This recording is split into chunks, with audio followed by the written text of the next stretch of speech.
वालेकुम। आज हम बात करेंगे इंडियंस के अगेंस्ट विदेश में इतनी नफरत क्यों बढ़ रही है। Why hate against Indians in foreign. क्या वजूहात है पिछले कुछ सालों में इंडियंस के अगेंस्ट बहुत ही ज्यादा नफरत बढ़ गई।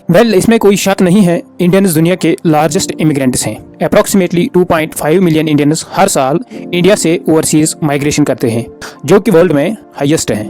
लेकिन अब सवाल ये है, बीते कुछ सालों में बहुत ज्यादा हेट्रेड अगेंस्ट इंडियंस देखा गया। क्या इंडियंस लिटरली डोमिनेट कर रहे हैं फॉरेन जॉब्स को? क्या डिफरेंस इन कल्चर की वजह से ये नफरत बढ़ रही है? क्या इंडियंस की वजह से वहाँ अनएम्प्लॉयमेंट की रेट बढ़ रही है? These could be the reasons more or less, but जो चीज सोशल मीडिया पे वायरल होती है that totally shows Indians do lack civic sense, और इसी लैक ऑफ सिविक सेंस की वजह से इंडियंस अब्रॉड हार्डशिप्स फेस कर रहे हैं। अब इस अंकल को ही देख लीजिए। अरे चाचा, वो मूत्रालय नहीं मंत्रालय लिखा है। हेलो, अरे चाचा, वो मूत्रालय नहीं मंत्रालय लिखा है। हेलो, कमाल का माल है, देखते हो ना यार, आप कमाल की माल हो कसम से ना दमा। अब इस बंदे को ही देख लीजिए। एक इंडियन यूट्यूबर है, टर्की में एक टर्किश लड़की के लिए ऐसे वल्गर कमेंट्स पास कर रहा है, वो भी अपनी लैंग्वेज में। लेकिन भाई साहब को क्या पता, वीडियो जब वायरल हुई तो टर्की पुलिस ने अरेस्ट करके जेल में भेज दिया। Carrying Indian passport does not mean only you can travel abroad. Though you are representing India in global stage, your actions can influence the reputation of nation. लेकिन गवार को क्या पता। Now look at this man. ये बंदा New Zealand में kids pool में खुले में नहाने लगा, वो भी साबुन लगा के, एंड लोकल्स ने वीडियो कैप्चर किया। ये देखिए, ये Indian couples Brampton river Canada में नहा रहे हैं जैसे गंगा में आए हुए हैं। अब इन्हें कौन कहेगा भाई साहब ये इंडिया नहीं है। Here they have strict rules for this गवार स्वैग। ऐसे ही करके हजारों इंसिडेंट से जो कि पूरे इंडिया को बदनाम कर रहे हैं। अब इन रंगीलों को ही देख लो, आए हैं बुर्ज खलीफा देखने, लेकिन नहीं, अपनापन तो दिखाना है। They started garba on the top Burj Khalifa without taking care of other tourists, without taking care of their law. ये डांसिंग का अकेला इंसिडेंट नहीं है। अब इस ग्रुप को ही देख लो, ऑस्ट्रिया में पब्लिक प्लेस पे गरबा चालू किया without taking care of public locals their law.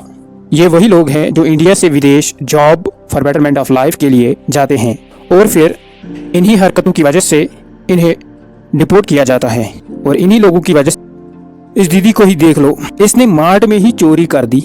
Now police is going to take her into the custody and still she is arguing I will pay for it. अगर पे ही करना था तो चोरी ही क्यों की, देश का नाम बदनाम क्यों किया। अब इन लोगों को ही देख लो, कचरा ऐसे फेंक रहे हैं जैसे शादी में आए हुए हैं, without knowing the law there, without taking care of civic sense, without taking care of public area.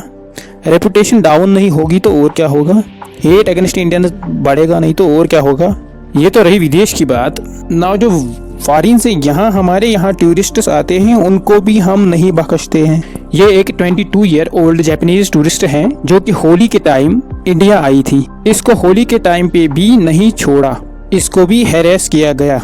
Is this a way to treat tourists? क्या मैसेज जाएगी फॉरेन ये देख के? इन्हीं चीजों के बावजूद मल्टीपल कंट्रीज ने इंडियंस को टोटली बैन किया, और मल्टीपल कंट्रीज में एंटी इमिग्रेशन प्रोटेस्ट शुरू हुए, and mostly these protests are against the Indians. इसी के चलते इंडियंस को डिपोर्ट भी किया जा रहा है। यू माइट हैव सीन कि कैसे इंडियंस को यूएस ने डिपोर्ट किया।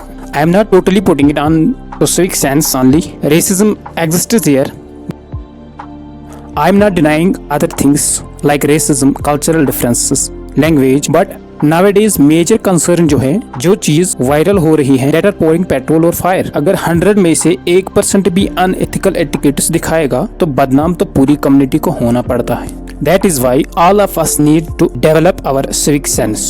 I already mentioned that carrying Indian passport does not only mean you can go any other countries. That too means you are representing a country, you are representing a culture, you are representing a community that is behind you. So try to behave like an human being. अपनी vulgar हरकतों के लिए दूसरों के लिए मुश्किलें खड़ा मत करो। अगर आप अपने फंडामेंटल राइट्स के लिए खबरदार हो, फंडामेंटल ड्यूटीज का भी ख्याल रखो। Thank you so much.